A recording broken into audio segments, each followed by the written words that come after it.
Yeah, what's going on, y'all? Peace and blessings, man. It's another episode of Live from the Slip Seat with me, your boy, Rashone, aka Looker. Um, yeah, today is May the 27th, Wednesday, May the 27th, 2020. And yeah, I'm just coming to y'all live, well, I want to say live. Well, I'm coming to y'all with, some more updates on some things going on around the globe, um, and touching on a few topics that I know most of us are seeing, out here, uh, whether it be via social media or whatever news media outlets. Yeah, make sure, man. This is Space Invaders page.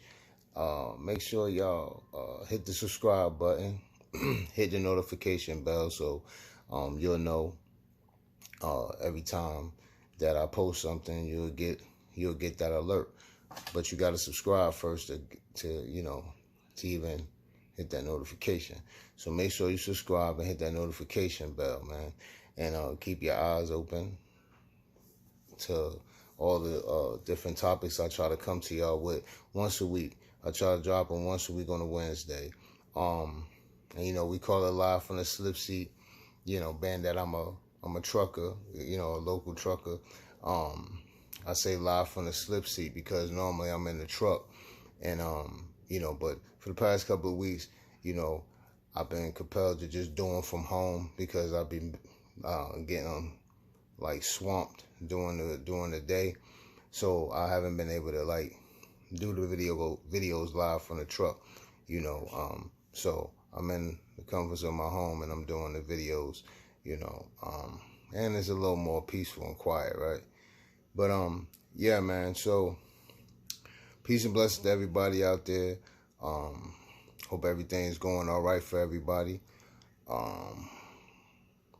I know, like I said before last week, the states are opening up. They're open, most of the states, and they're opening up slowly. And I just don't hope that everybody's taking precaution and moving about doing their daily, because we all adults, and wearing the mask and just making sure you stand safe and following the guidelines, man. But if you don't have to be out, don't be out. You know what I'm saying? If you don't have to be at certain places, if it ain't about handling no business, you know what I mean, then, I would say why do it, at this time, you know what I mean? But, yo, man, just to jump right in, I want to talk about some things on the table right now, too, which was kind of funny to me because I knew some of this would happen. I want to touch on the employment. I want to also touch on, this talk that's been going around about Biden, about, with that 94 crime bill. And if people don't know what that is about, I'm going to touch on that. And also I want to touch on, actually talking about the 94 crime bill, that's gonna lead me into talking about all of these police shootings and killings, which I feel is spewed from the 94 crime bill. So, to jump right in, man. So, right now you got employers, they finding it hard to bring back the workers and everything right now. The workers that they're workers that that they had to lay off or whatever due to the COVID, and but some of the workers are receiving the unemployment benefits, and they're making more money than they were making with their employer, and I knew that this would be the problem, If you got somebody out here working and they weren't making that much money a week, and they were scraping for the hours and they were working for you, and they were scraping the hours. You didn't have the hours to give them like that or whatever. And so then when this happened, and then they were able to get, that unemployment benefit of like $600 or something like that, and they like, wait a minute, I wasn't even making that when I was going to work, and you might only been giving them 25 hours a week, and now they can get they can get that right there a week, 600 a week or what have you. Wow, how could you be mad at that? Even though it's not gonna last forever, but how could you be mad if they don't want to come back to work right now? And then you have to think about the way these bills were presented. I feel like some of the bills were presented, it wasn't too much thought. The thought process, everything was just going too fast, and it wasn't no thought being put into this. You know what I'm saying? But do I blame those who doesn't want to go back to work because they figure like, hey, well, I'm going to suck this system dry then. So whenever it runs out, if it's July or whatever, I'm going to keep it going to July. Then we'll get back out here, Then I'll go back to my old job if they up and running, But then the other problem on top of that is I have to think about is now the employers. I said, okay. I figured this would happen. They said there's a lot of the states start opening up, and I start thinking like, well, on the employer side, if you're only able to open up at 50% occupancy, how can you bring back your employees anyway? You know what I'm saying? You may not have the, you know what I mean? You may not need them employees. So you figured if you had, I'm just throwing out a number. If you had like 15 employees, right, and now you at 50% occupancy, right? You're not gonna be able to bring all 15 of those employees back. You know what I'm saying? You're not gonna be able to bring them back because, you know what I mean? So what do you do? You know what I mean? Like what do you do? You know what I'm saying with that?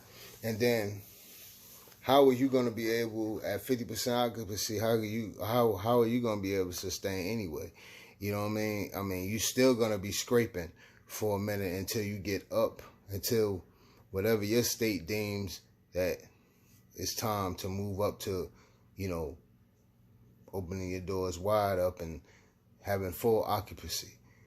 So until that would happen, you at 50% occupancy, you won't be able to bring back all your employees anyway. You know what I mean? Like you just wouldn't. And then you have to go in and you have to think about there's a whole lot of other things. I mean, you got the unemployment rate. If it's not quite there yet, if it ain't 40 million, it's close to like what was it? Yeah, it was close to like 40 million or so people unemployed, bro. You know what I'm saying? That's a lot. That's a lot of people. You know what I mean? That's unemployed. And then you got to think out of those people that's unemployed. You know what I mean? How many of them, if they were able to go back, how many of them gonna want to go back to work? People suffer from different anxieties. And then you have the media keep jumping, and the media is talking about, the death toll. So, you hearing the death toll, and you like, okay, so do you want the economy to come back or what? You know what I mean? Because if you keep doing that, you're going to have, first of all, it's going to be a domino effect where you're not going to have, the employees are not going to want to come back to work. For you, you're not, the customer is going to be real sketchy about coming to frequent the businesses because they're dealing with anxieties too, and and then people don't want to bring their kids out and subjecting them to to this COVID. You know what I'm saying? It is a whole lot of things that play into this. You feel me? So it's like why? I mean, why would someone, if they're getting X amount of dollars, you can't really be mad at them. If they give them the opportunity to sit home and sit it out, why wouldn't they sit it out? You know what I'm saying? Why wouldn't they sit it out? You know, if they're making more than what they were making, you know what I'm saying? Working, why wouldn't they sit it out? But it's like, it's funny because these are things that I thought about once all of this, when they threw these bills on the table and they were like, yeah, we're gonna pay, we're gonna pay the we're gonna pay the employees that were laid off, that weren't essential workers, and they go and they get unemployment. We're gonna give them X amount of dollars in their unemployment, and it'll be more than what, it's gonna be more than what they were getting working. I mean, why wouldn't they stay home? I mean, are you trying to fix the problem or what? Because it really just hindered the whole situation, and it made it hard for their employers to try to bring their former employees back. And then on top of that, I mean, who's really gonna want to be out there working around with this pandemic going on? Like, if they don't have to, I mean, we have to think about that.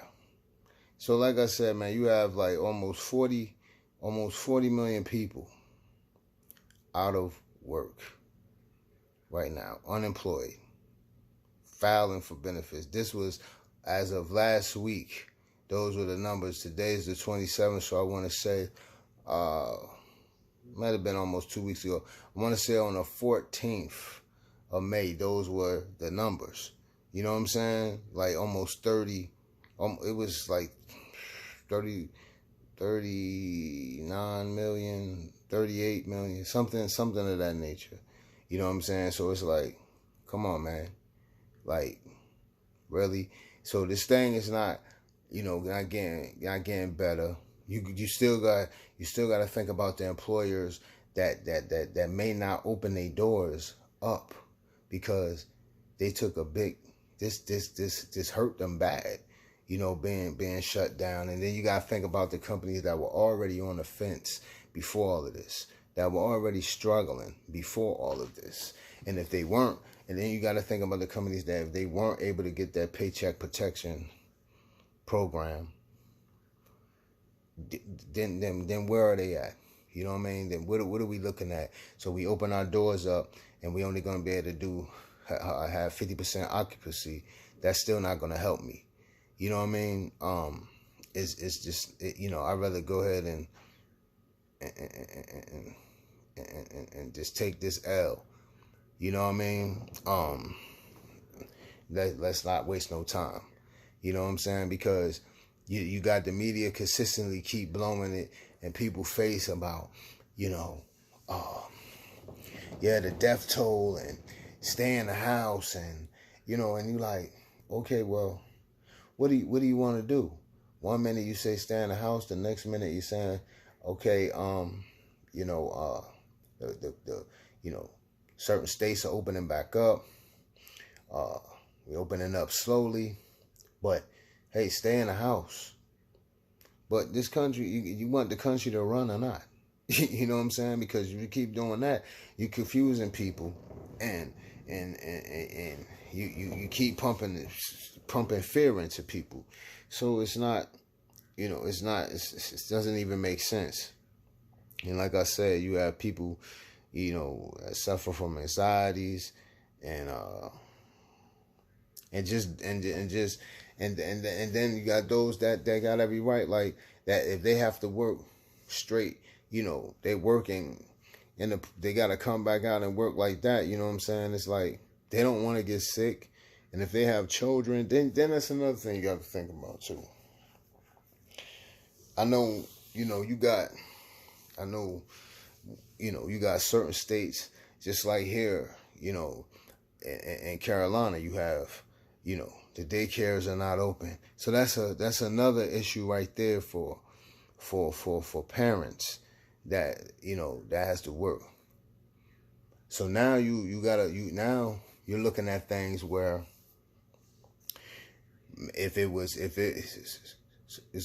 now you're looking at things where somebody's saying, hey man, well, I gotta borrow some time. I gotta borrow some time right now because the daycares aren't working. I mean, they're not open. There's no summer camps going on. You have some states that may be doing camps for the children or whatever, or some type of summer programs, but they're just up in the air right now, and they may not pop off until, who knows, later in the summer. So right now you have those parents too that got to think like, okay, so it's not just about people just getting back to work. You have other obstacles in the way right now too, where, like I said, if you have children, like what do you do? You know what I mean?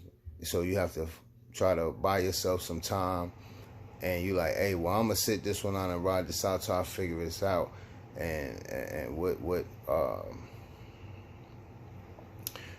arrangements I need to make because I have, you have younger children. So man, it's a whole lot of factors that fall into place with this thing, and it's not as easy as they think. Like things are just gonna open back up. This whole thing just hurt everything. Not just the economy. It hurts the way that people run their households. You know what I'm saying? The way people households are operating and operate. You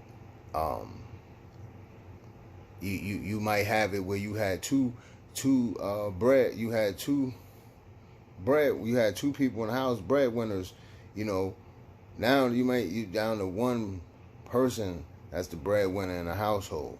So that's more strain on that household on top of, if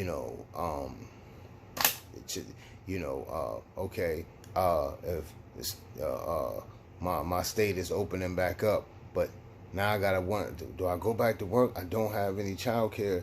I don't have that for my child. I don't have nowhere to send them. So now, you know what I'm saying, that's another hit on your household, man. You know what I mean? So it's just not as easy as they trying to make it, as they think. You know what I mean?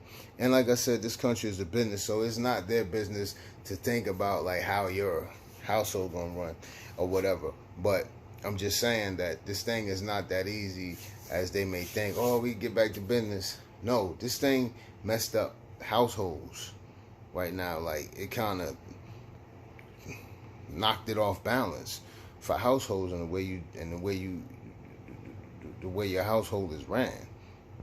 So yeah, man, I knew this would happen when they said the unemployment, they were going to be doing that for, those who have been laid off or what have you. I knew it was going to be a problem when I heard that they were going to be giving up more money. And I'm like, wow, so they're going to be giving, most of these folks are going to be making more money than they were making when they were actually working. So it's like, well, why should I do that? Why should I go back to work? I ain't going back to work until this run out. And I can't, and you can't, and I can't knock them. You know what I'm saying? I can't knock them.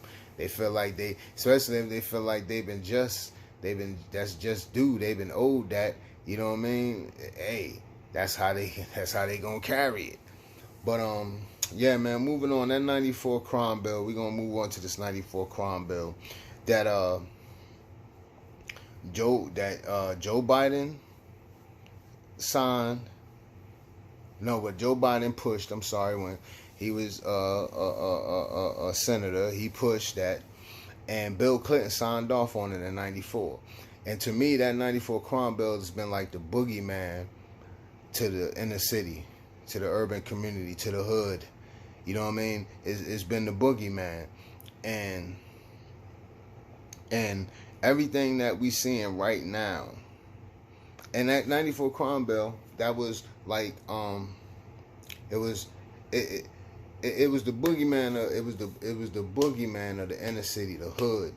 You know what I mean?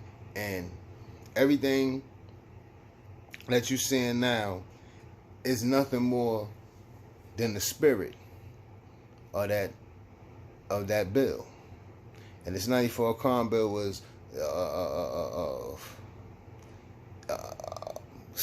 massive incarceration from that 94 crime bill. You had things going on like, you had things going on, and it just triggered a lot of police brutality, police coming in the neighborhoods and just being real disrespectful. And you got to understand, if a man's doing wrong and he out there in the street doing wrong, but if you still gonna be coming in and you being disrespectful, and you doing this in front of masses of people, and you coming in this man's neighborhood and then you disrespect him, or you kicking in his door, regardless if he's done wrong or not, and you coming in because of drugs or weapons or whatever, and you being disrespectful, and you think that man's not gonna say anything back to you, you gotta be nuts, So it's like that 94 crime bill, man, it triggered a whole lot of things that we have seen in our inner city communities, man, from police brutality to, just disrespect. It triggered down to the funding, you know what I mean, the way they handle the funding with the public schools in the inner cities, and various programs. It was a trigger. It was a trickle down effect, I should say, from that 94 crime bill, which it was all about, building more jails and prisons. Prisons became more privatized. They became privatized from that. You had different people start putting stock into these prisons, to where most you can see now that, nothing, you can't buy anything from the outside. Everything's being bought inside that prison. Their manufacturing or their contract, they got contracts with outside vendors, where now the inmates can only get stuff from, who the prison say they can get it from. You know what I'm saying? If the prison not selling it, you feel me? So it's just crazy. That 94 crime bill did a hell of a lot of damage, man, and what you seeing right now, when there's police killings, that is the police killing black men and black women. That is the spirit of that 94 crime bill, which Joe Biden pushed and Bill Clinton signed off on. And you had a lot of people back then talking about Bill Clinton is a black man in a white man's body.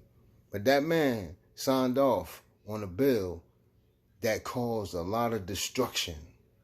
A lot of destruction. Just read up on it. A lot of destruction. And Joe Biden, he's in there. And it's just crazy, man, where you got people, they talk about that 94 crime bill. That was that, man. Look into that 94 crime bill and see what that's about. Total destruction, man, to the urban communities, man. I understand that they were trying to come in. They wanted to take weapons off the street and this and that, but that's not what it did. What it did was massive incarceration, where it put people in jail that 85% of the time they had to do. They put people. It put people behind bars for crazy stuff. For long periods of time for selling weed. And now look at them now, where they out here. They pretty much, different states have legalized it, but still haven't released people that were locked up for selling marijuana. That's crazy. And now they have legalized it in various states. That's bananas to me. You know what I'm saying? But they found a way where they could get some tax dollars off of it. So now it works out. Now it's a good deal for people. You feel me? So yeah, man, look into that 94 crime bill. You know what I'm saying? And you'll see about that, man. You'll learn more about that, man. And it's crazy because United States, from that 94 crime bill, you know what I'm saying? The United States houses the most inmates globally. globally. United States houses the most inmates globally. Just look it up. Look it up. And then, you know, from that 94 crime bill, like I said, the spirit of that, man, the spirit of that, what we seeing now with these police killings, from 94 to now, it's the spirit of that. The police have come in, they started, I mean, it was nothing for me coming up. I used to be in the streets, I used to be out there, but it was nothing for you to see. We knew who the police were that would come through and try to kick your ass. You know what I'm saying? If you ain't bust their ass first, but you knew who the police were. You knew who the detectives were who came through, who were ready to, you know what I'm saying, put them paws on you. You know what I'm saying? Who was ready to disrespect your manhood. You know what I'm saying? Who was ready to test you. We knew that, so it was nothing. It was just like it was part of the game. You know what I'm saying? And you know, but that wasn't right. You know what I'm saying? But we knew who it was, and that's how normal it became in the urban cities. It was normal. It was normalized. You know what I mean? So much so that it got worse from police brutality of using excessive force to straight up killing you now. Rest in peace to all of these, and there's more, but rest in peace to the young kid. You had kids, this list here from Tamir Rice, Trayvon Martin, Sandra Bland, Michael Brown, Samuel Du Bois, George Floyd. This just happened in Minneapolis. Eric Garner, Sean Bell, Amadou Diallo was pretty much like the first one of the killing when you first heard like the police, you know what I'm saying, that the killing someone, you know what I'm saying? And it was, I don't know if it was caught on tape or not back then. Breonna Taylor, that just happened down in Kentucky. Taisha Miller, you know what I'm saying? Just this list right here. Rest in peace to all them young black men and women, man. And we seen this ourselves, real time. We seen this stuff. We seen the footage of these young black men and women getting killed. Some of them we seen it on tape, you know, and a lot of the police in those cases got off. But there's nothing but the spirit from the 94 crime bill that your boy Joe Biden pushed and Bill Clinton signed off on. It's the spirit of it, man. It's just crazy, man. But we talking about the 94 crime bill. We can't forget about Joe Biden was behind, if anybody could remember back in 91, the Anita Hill case. She was the first black woman to come forward about sexual harassment in the workplace. You know, he was the chairman that sat on that committee during that hearing, and he let those people just degrade her and make her feel less than, because she was coming forth about the judge, Clarence Thomas. She was coming forth about that Supreme Court judge, Clarence Thomas, you know what I mean, and talking about, you know, the sexual harassment. And you had them saying things to her such as like, you know, what's wrong? Large breasts, that's common. That's common talk. They saying things to her like, are you a militant? Like, what is wrong with you? Like, referring to like, are you a militant woman? Like, from the civil rights era, you know what I'm saying? Like, are you of that cloth? Like, what is wrong with you? I mean, just saying all types of things during that hearing that was degrading to her, and she was coming forth about something that she felt violated. So yeah, look back on the Anita Hill case, man. She was the first woman, you know what I'm saying, when you know, that stood up. First black woman, like, she stood up about being harassed in the workplace. You know, Biden could have did a lot during that case. You know what I mean? He could have stepped in. He could have called additional witness that could have corroborated her story. He didn't. He sat there and he let those people, like, you know, during the committee, he let those people in the committee, he let them disrespect her. And he did not step in and do anything. And he was the head of that committee. And he didn't do nothing. He was the chairman of that committee. And he was controlling, he could have controlled that whole climate of that hearing. And he didn't. You know, he just let them do it. And then up until recently, after all of these years, because it was brought back up, now he wanted to call her and apologize to her, which, from my understanding, from my readings, it didn't go over too well, and which it shouldn't, because how you gonna wait? You want to wait now, down that you trying to run for president? You should have been did that. You know what I mean? You knew what you were doing then, you know? So for you want to apologize now, that's lame. You know what I mean? So we got to think about a lot of things, you know, and I brought that up, and I brought the Biden situation, the 94 crime bill and all that. I brought that up because of the fact, like, hey, man, I'm hearing a lot of things about voting for your interests and, you know, hearing things like, you know, you got entertainers and stuff talking about holding up the votes and taking the votes hostage. Bruh, you asking for things from people that, like, I go back to say, we had Obama in there. And there was a lot of things that he could have done as well for our people. He did not do it. And I voted for him as well. You know what I'm saying? And he did not do it. You know what I mean? So now here we are. We're going to be looking for somebody else to do something. Only thing I had to say, man, is, hey, man, vote at your own risk. These people, we could say we want this agenda. They need to put us on the agenda, and they need to tell us what we're going to. They can say whatever the fuck they want to say out of their mouth. They politicians. They politicking. You feel me? They going to say whatever they want to say. Whatever they need to say to get in there. You know what I mean? They're going to say it. But I'm going to tell you this. Like I said before, I'm reading this book. When I finish this book, and that book is talking about everything that's going on in office right now, real time. When I finish that book, man, I'm going to give y'all understanding of something. You know what I'm saying? But first and foremost, the next president that get in, and let me let y'all understand something. The next president that get in, he got a whole lot to clean up, bro. A whole lot. So before any agendas get met, it's a whole lot of shit that got to be cleaned up. Real talk. And when I do my breakdown for y'all, man, on this book that I'm reading, you're going to get the understanding.